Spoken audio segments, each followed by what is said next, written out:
देखिए राजीव जी, जो वर्तमान में सर्वे आ रहे हैं, जो काफ़ी प्रतिष्ठित किस्म के सर्वे हैं, वो भारतीय जनता पार्टी के गठबंधन को 220 से लगा के 230-35 सीटें दे रहे हैं।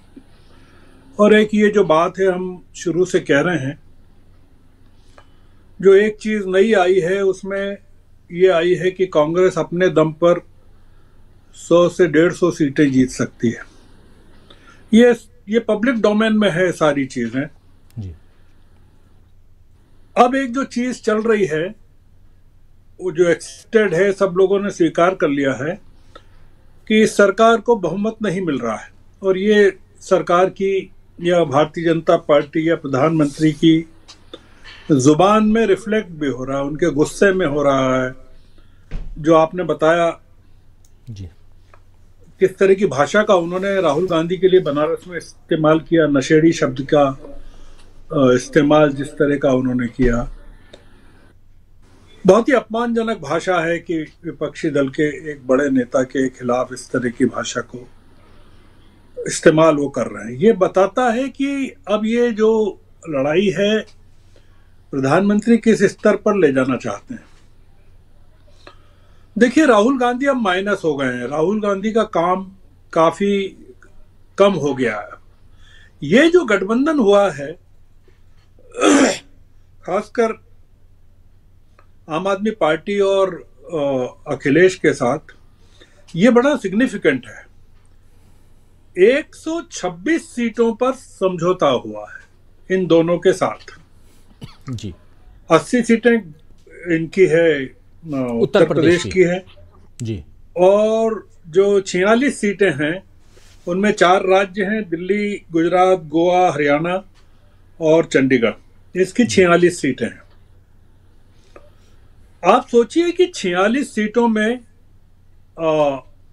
केजरीवाल 39 सीटें कांग्रेस को देने को तैयार हो गए। आप कितनी, मतलब केवल पंजाब पर वो एग्री नहीं किया उन्होंने, पंजाब वो अकेले लड़ रहे हैं, पर बाकी जो दिल्ली, गुजरात, गोवा, हरियाणा और चंडीगढ़ को उन्होंने दे दिया कांग्रेस को, जहां की उनका मेयर सुप्रीम कोर्ट के द्वारा अपॉइंट किया गया। जी। और 17 सीटें इन्होंने दी है समाजवादी पार्टी ने। ये 126 सीटें होती हैं। आप 150 सीटें जो साउथ की है वो अलग निकाल दीजिए, जी। और 126 को भी जोड़ लीजिए। एक जो इसमें इसमें केरल नहीं है शामिल, इसमें बंगाल नहीं, ये बिहार नहीं है, पश्चिम बंगाल नहीं है और बिहार शामिल नहीं है। एक डिसाइसिव मैसिव विक्ट्री, जिसको कहते हैं, 1977 के दौर में इस देश की पॉलिटिक्स जा रही है। अब जो चैलेंज है इंडिया अलायंस के सामने, वो ये है कि भारतीय जनता पार्टी को उसके सहयोगी दलों या ऐसे दलों जो बीजू जनता दल है या जगन की पार्टी है, इन या बीएसपी है, बीएसपी को भी जयराम रमेश का अगर आप नया अगर देखें, जो ऑफर है बीएसपी को उन्होंने जो दिया है, अगर बीएसपी इसमें जुड़ जाती है तो बहुत बड़ा डिफरेंस हो जाएगा। एक जो चीज इंपॉर्टेंट है राजीव जी, वो है कि राष्ट्रीय लोक दल के साथ इनका जो संबंध हुआ है, गठबंधन हुआ है, वो फॉर्मलाइज नहीं हुआ अभी। एनडीए का, बीजेपी का, जी, एनडीए का अभी ये नहीं बताया गया है कि जयंत चौधरी को 1 सीट दे रहे हैं, 2 सीट दे रहे हैं, 4 सीट दे रहे हैं, नहीं दे रहे हैं। उसी तरह जेडीयू के साथ भी संबंध फॉर्मलाइज नहीं हुआ है कि उनके पास जो 16 सीटें हैं या पिछली बार 17 थी, वो 17 दी जा रही है कि नहीं दी जा रही। तो ये बड़ा इंपॉर्टेंट है कि आपके जो, और या एकनाथ शिंदे की पार्टी को कितना दे रहे हैं, शिवसेना को कितना दे रहे हैं वहां, या अजीत पवार को की एनसीपी को कितना दे रहे हैं। एनडीए इस समय बहुत भयानक संकट में है, और वो मैंने ये जो बात कही कि राहुल गांधी की अब जो उपस्थिति है वो अब उतनी महत्वपूर्ण इसलिए नहीं रही कि उन्होंने अपने जैसे कई राहुल गांधी खड़े कर दिए हैं। जी। मतलब अब चैलेंज हो गया है अखिलेश का, चैलेंज हो गया है अरविंद केजरीवाल का, चैलेंज हो गया हेमंत सोरेन का, चैलेंज हो गया तेजस्वी यादव का चैलेंज। तो इसलिए ये जो अखिलेश हैं या स्टालिन हैं या तेजस्वी हैं या केजरीवाल हैं और सोरेन हैं, उसमें आप ममता एक बनर्जी राहुल जी को भी गांधी जोड़ को, लीजिए, ममता बनर्जी हाँ भी जोड़ ममता लीजिए बनर्जी को भी, गर्ग साहब। हाँ, तो आप एक राहुल गांधी को मार्जिनलाइज करके या उस पर आक्रमण करके इंडिया अलायंस को आप नहीं खत्म कर सकते। आपने कोशिश की थी कि, और नीतीश कुमार सबसे बड़ी लायबिलिटी इनके लिए बिहार में बनने वाले हैं। तो मैं जो कह रहा था कि अब जो मामला ये नहीं है कि सरकार ने पेपर लीक हुआ तो पेपर को रद्द कर दिया गया। अब जो डिमांड है लोगों की या युवाओं की या देश की, वो है कि सरकार को रद्द करने की जरूरत है, क्योंकि इसके मूल में चाहे पेपर लीक हो या तमाम चीजें हो, आप देखिए कि पार्लियामेंट में जो इन्होंने विपक्ष का को मतलब 146 लोगों को बाहर करके, सस्पेंड करके, निलंबित करके जो कानून पास करवाए थे, उन कानूनों को भी इन्होंने जुलाई तक के लिए धकेल दिया है। जी। ये डरी हुई सरकार इस समय है और मोदी जी के पास उनके खुद के अलावा कोई बचा नहीं है जो उनके लिए काम कर सके या प्रचार कर सके।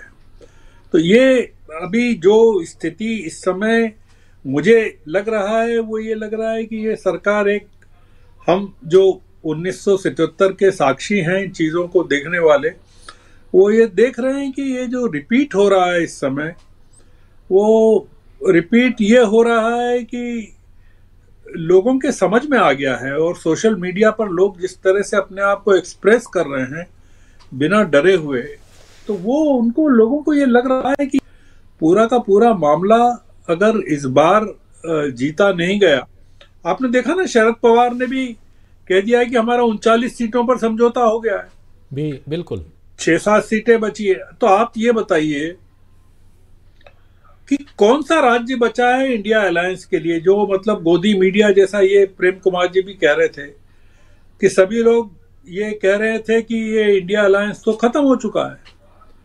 बहस का विषय ये था कि इंडिया अलायंस की मौत हो गई है। जी।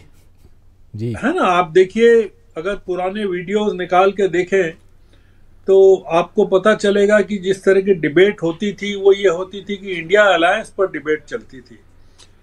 आज एनडीए पर कोई डिबेट नहीं कर रहा है कि एनडीए के क्या हाल है। तो ये इस समय जो मुझे लग रहा है कि वो इस सरकार के खिलाफ जो माहौल बना है, राहुल गांधी ने जो खड़ा कर दिया है अपने इनिशिएटिव से, वो महाराष्ट्र तक पहुंचते पहुंचते तो चीजें बहुत सारी बदल जाएंगी। महाराष्ट्र तक तो आप पाएंगे कि ये सरकार कई चीजों पर, फार्मर्स का आप देख रहे हैं किस तरह से चल रहा है, जितना बड़ा ये एजिटेशन जो है फार्मर्स का, ये पिछले संयुक्त किसान मोर्चा भी शामिल हो गया है इसमें। जी। जो पिछला संयुक्त किसान मोर्चा था और ये जो संयुक्त किसान मोर्चा नॉन पॉलिटिकल अभी चला रहा था, इसमें पिछले लोग भी शामिल हो गए। बिल्कुल। तो ये किसान, आप क्या समझते हैं कि इन्होंने गन्ने की कीमत बढ़ा दी या पल्सेस को लेकर इन्होंने जो कुछ किया, उससे कुछ फर्क पड़ेगा क्या? ये किसान अब रुकने वाले नहीं है। मतलब किसानों के साथ जो आपने ज्यादती की या उनके साथ विश्वासघात किया, उनके लिए कानून बनाए आपने और फिर मांगों को माना नहीं, मुकदमे रद्द नहीं किए, एमएसपी की मांग को नहीं माना, तमाम चीजें। तो ये कुल मिलाकर इस समय देश में चारों तरफ, और मैं ये मानता हूं कि जो उत्तर प्रदेश है राजीव जी, वो इस बार कुरुक्षेत्र बनने वाला है। जी। क्योंकि पिछले चुनाव में इनकी 9 सीटें कम हुई थी 2014 के मुकाबले, 71 से 62 पर आ गए थे ये। और इस बार अगर 18 सीटें और कम हो गई तो आप सोचिए कि इसका इम्पैक्ट, उत्तर प्रदेश का इम्पैक्ट, पूर्वी उत्तर प्रदेश का इम्पैक्ट, पश्चिमी बिहार पर क्या पड़ेगा, मध्य प्रदेश पर क्या पड़ेगा, राजस्थान पर क्या पड़ेगा, ये तमाम जो बॉर्डरिंग स्टेट्स हैं उन पर क्या पड़ेगा। और हालत हम देख रहे हैं मध्य प्रदेश, इनकी जो बीजेपी स्टेट्स हैं उसमें भी बहुत हालत खराब है। इन्होंने अपॉइंट किए हैं वो बिल्कुल डिलीवर नहीं कर पा रहे हैं। इतनी बड़ी बड़ी दुर्घटनाएं हो रही हैं, लोगों में इतना असंतोष है कि गुजरात और मध्य प्रदेश, राजस्थान और छत्तीसगढ़ 91 सीट्स हैं और सबसे ज्यादा सेटबैक इनको यहीं से मिलने वाला है। लोग ये मान के चल रहे हैं कि बीजेपी के स्टेट्स हैं, पर ये सबसे बड़ा सेटबैक मिलने वाला है, क्योंकि इन्होंने पुराने नेताओं को जो हाशिए पर डाला है, वसुंधरा को या शिवराज को, रमन सिंह को, वो सब इनके गले पड़ने वाले हैं इस समय। और कमलनाथ का जो मिसफायर हुआ है पूरा का पूरा, जी, वो मध्य प्रदेश में इनकी बहुत दुर्गति बीजेपी की करने वाला है। तो मेरा ऐसा मानना है राजीव जी कि ये जो इलेक्शन है ये बहुत डिसाइसिव इस बार होगा। अब ये आर पार का होने वाला है। मतलब ये मुझे नहीं लगता, मैं पहले 220-30 दे रहा था, अगर ये मेहनत कर लेगा इंडिया अलायंस तो इनको 200 के नीचे अगर पटक दे एनडीए को, तो ये इनकी कमर टूट जाएगी और सारे पूरे का पूरा इक्वेशन 1977 वाली स्थिति इस देश में आ जाएगी। जी जी बिल्कुल। और एनडीए में है कौन, जेडीयू के अलावा, क्योंकि जेडीयू अभी अभी फिर से शामिल हुई है ये पार्टी, लेकिन उसके अलावा एनडीए में है कौन? इधर अकाली दल ने मना कर दिया है, दूसरे दलों को आप देख लीजिए, छोटे छोटे दल हैं, इन दलों के बेस पे मतलब सिर्फ अगर है कोई पार्टी तो वो बीजेपी है। हाँ, महाराष्ट्र में देख लीजिए तो तोड़ी हुई पार्टियां दोनों, चाहे शिवसेना हो चाहे एनसीपी हो, अजित पवार। तो जी गर्ग साहब, गुजरात में आपको केवल एक चीज कह रहा हूं कि गुजरात में आम आदमी पार्टी ने जो 2 सीटें ली है, मतलब शायद भावनगर और भरूच की ली है। जी यही दोनों, जी बिल्कुल, है ना। भरूच की सीट तो इनके परिवार कांग्रेस के पास रही है और वो उनका जो, खैर वो एक अलग इशू है। 13% वोट शेयर था इनका 2022 के असेंबली इलेक्शन में आम आदमी पार्टी का। कांग्रेस की कमर तोड़ने में आम आदमी पार्टी ने गुजरात में सबसे महत्वपूर्ण भूमिका निभाई थी।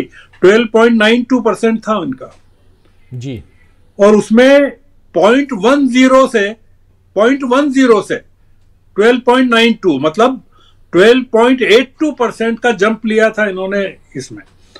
आप सोचिए कि जिस पार्टी ने कांग्रेस के लिए इतना विध्वंस मचाया गुजरात में असेंबली इलेक्शंस में, वो अगर खड़ी है कांग्रेस के साथ गुजरात में इस बार लोकसभा में, तो 26 सीटों का पूरा कैरेक्टर चेंज होने वाला है। बिल्कुल आप सही कह रहे हैं।